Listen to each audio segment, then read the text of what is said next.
We received a lot of first place votes. We weren't picked first. You know, I think if you look at the Coastal Division, I told some guys this, you could really do a real serious 1 through 7. And then for fun, right on the other piece of paper, flip it. Make 7 1 and go right back down. It'd be interesting to see which one was the most accurate. So I think that as I look at preseason votes, you know who I'm happy for are former players, because I think it's meaningless to this team. The 2014's got to go prove itself.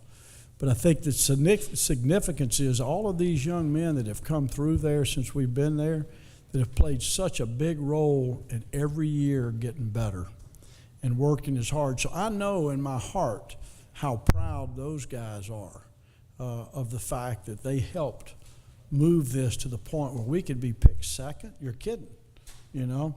The only difference last year I told people in being in a 12-team league as in a 14-team league is we were picked 7th instead of 6th, you know, and now we got to handle a different role. But again, I think I'm happy because of our former players.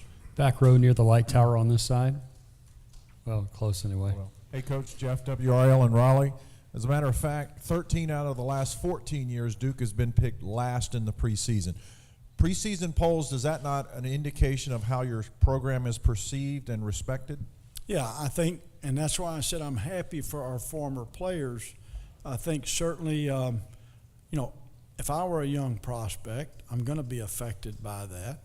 So I'm not going to ignore it and not going to say I'm upset about it. I like the fact that our guys have earned that opportunity.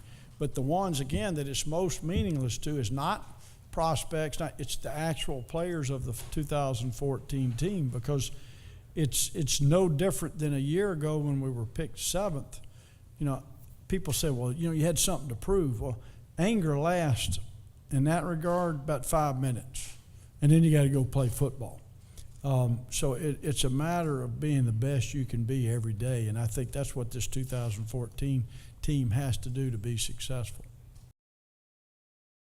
Coach, Dan Storer, Broadcast Media. You talked about the players that are gone. Now seeing those rankings are a positive thing for them, but your leaders moving forward that can withhold that second or even get to first. What can you say about the leaders on the team right now?